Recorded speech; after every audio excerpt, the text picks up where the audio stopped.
just got back from a showing today. It's already a crazy morning. Had to relist a listing today, or actually a few days ago, sorry, and the buyer's financing failed, which is crazy. Have multiple offers on it again already.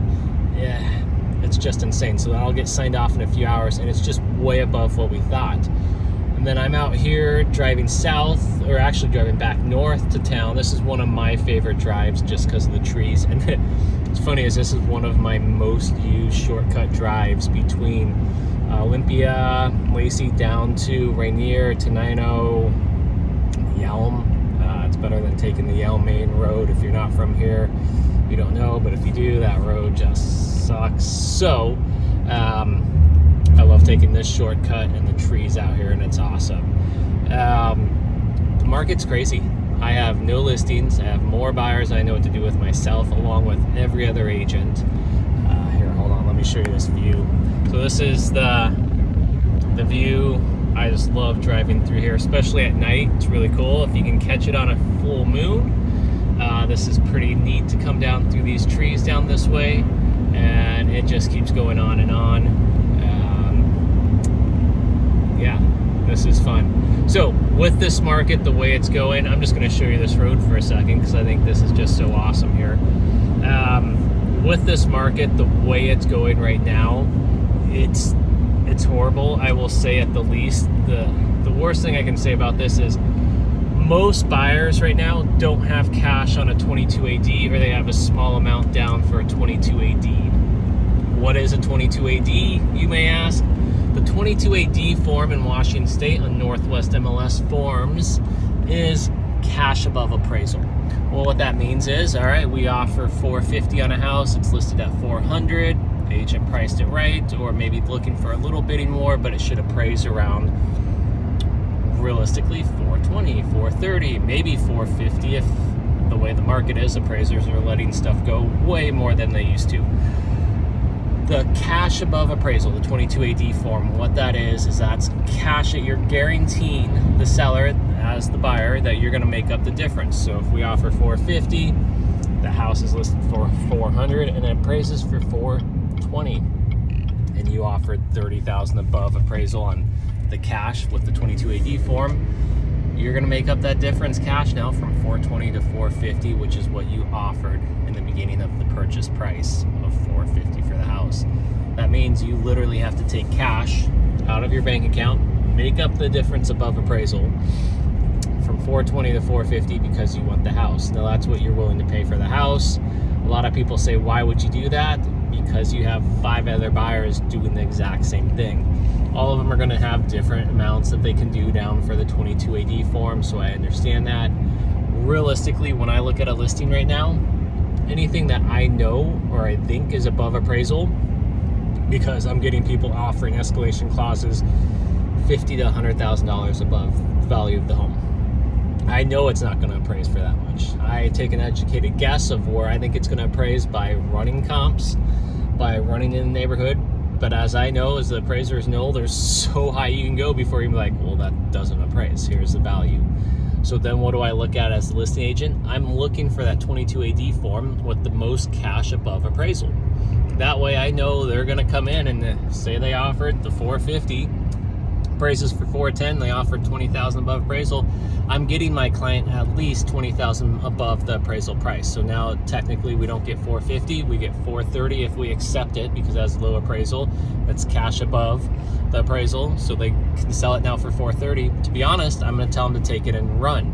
Unless you get a cash buyer that's willing to just go to that price, which is happening about 10% of the time, not going to happen. So that's the highest you're going to get on that appraisal.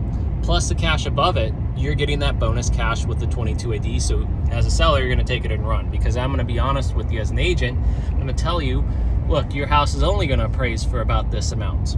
Anything above that's great, but they need to back it up with the 22 AD form with cash. Otherwise, if you don't have that 22 AD form, I can offer you $1 million for your house. It's worth $350. Doesn't matter. I'm going to give you $1 million. If the bank's only going to loan the $350 amount, I can't make up the difference. The contract says, well, I'm only going to pay for what it appraises for.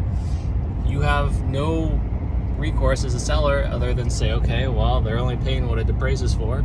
So now you can either accept that at the 350 mark or cancel the contract and start all over, and you just wasted everybody's time, your time, and everything else.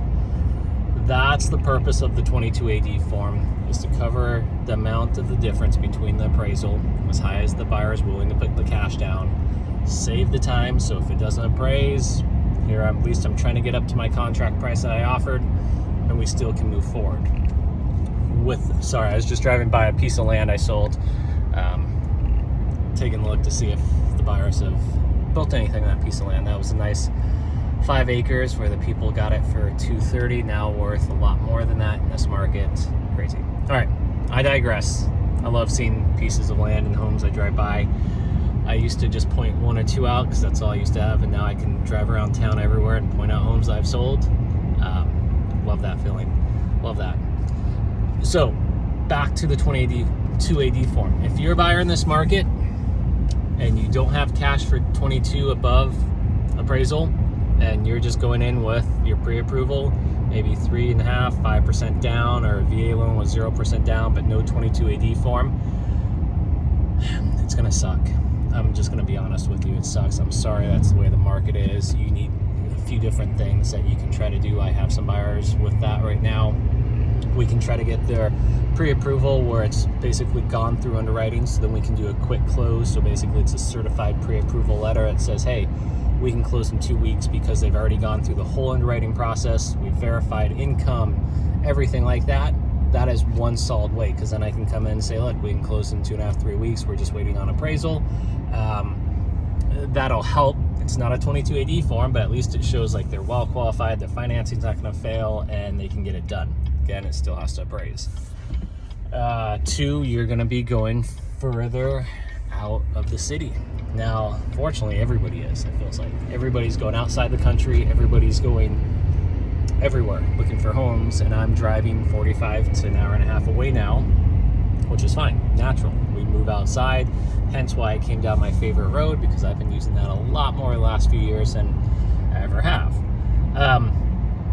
You're gonna be going further out of town. So if you're okay with that and you're willing to do that, you're gonna get better buys, less competition, but you will be driving. I have clients that don't mind to drive, some do. So if you're looking right in the city and you want those cookie cutters off the Hawks Prairie, Johnson Point, downtown Olympia, something like that,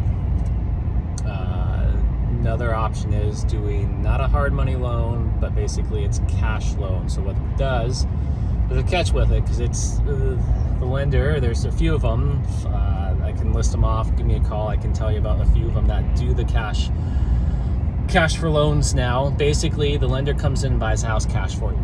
Great. Then the lender will turn around, refinance that house, and then loan on the house to you, and you go through the mortgage process. Here's the kicker though. If again, the house doesn't appraise when you do that, you are gonna be responsible for making up that difference with that refinance, with that loan. So you're gonna have to either have the cash to make sure you cover that difference, or to be honest, I don't know what happens. And I'm sure, go ahead, leave comments, leave down here. I know there's a few lenders that would love to comment, jump on this, especially if you're a company. I think there's 1 or 2 that have just started this here in town, where you do the cash for the loan. What happens if they can't make up the difference cash, if they didn't overpay, but let's say they offered $450 for the house, it appraises for $420, and now you've bought it cash for them, and then they go to refinance to do the normal loan through your company. What do they have to do if the difference comes out? Is it, do they still have to make it up cash, or do they just get the loan for the $450 and then there's extra penalties cash? I don't know. Sorry, I don't know. I haven't run into that yet. Luckily, the clients I had that did do those cash offers, where the cash alone, they still came in at value, so they just turned it back into a refinance. But I have heard horror stories that do say if it doesn't come in, you know, that's scary. I should, and I will look that up right after this video, and I'll make a few phone calls. I'll make them tag and right underneath this, make them use my YouTube. So if you are liking this content, that brings me back. I hate asking, but please subscribe to my YouTube. I'm gonna start posting more. I need to build up my YouTube. I've been slacking on it. I have a wealth of information. I need a knowledge drop and just give it out there for free, because I'm getting a lot of questions, a lot of phone calls, and this is the best platform on YouTube. Of course, I'll put it on Instagram, Facebook, TikTok, yay, and all those other ones to share the information, but it will be on there. So if you're a buyer right now in this market and you don't have a 22 AD form, there are other options. Give me a call. The best way, though, is to have the biggest 22 AD, along with, of course, the highest price. I had someone offering cash, wasn't even close to the price, and I just told them no. I mean, of course, I ran it by the buyer or the seller and let them know, and the seller said absolutely not, but they wanted to offer $50,000 less, but they said they could close in a week. My sellers are like, why? We have someone with the 22 AD form with cash. Yeah, if it doesn't appraise, we still, worst case, make an extra $45,000. And that was like worst case looking at it. Now they have to wait the 3 weeks. These people are going to close in 3 weeks. So with the appraisal to there, it could be done in 3 weeks to a month. I mean, I would wait an extra 3 weeks to a month to see if I can get an extra $45,000 cash, worst case. I don't know if you would. And then extreme worst case is it falls through, breaks up, and you have to relist it. Well, in this market, not an issue. As I just found out again by relisting that house after it fell through after 2.5, 3 weeks, there was even more buyers than before. Will that always be the case? No. I used to like panic if something fell through, because I'm like, oh no, I just stalled the house out. I made it tarnished. It's not going to work. We have to relist. People are going to try to lowball us now or jack us. Be like, haha, you came back on the market. Now I will take advantage. Not the case anymore. Especially if you like all those voices. Haha. It's just not the case anymore. Not with all the buyers. The lowest inventory we've ever had. It doesn't work that way. So my sellers, at least I'm recommending you take the chance. 3 weeks, you eat it up, no worries. You go through and you make an extra certain amount of money, $30,000, $40,000. So the cash, unless you're going to come in same value with cash, or at least be closer, makes no difference now. So cash used to be king. It still is king, but I find a lot of cash buyers are not doing that. I would save your cash, buy multiple homes, do 22 ADs on all of them with conventional loans down, and then that's how I would use my cash if I had a chunk of cash going on right now instead of just buying one big home. But that's a whole different video. That's investing. We can get into that later. Other than that, if you have questions about this, feel free to make comments below. Again, smash the like button. I think that's what they say on YouTube. Smash the like button, subscribe. Give me some love here on YouTube, and then I will figure out about the cash loan difference, refinancing, what happens at the end of that. If you do know or have comments, make comments below. That's it. Captain Ron out. I'm almost home. That was my lovely drive. Not bad. Easy showing today, and we'll probably end up writing an offer on that home for my buyers. So I'll be back on contracts, computers, and I'll post this shortly. All right, talk to you later.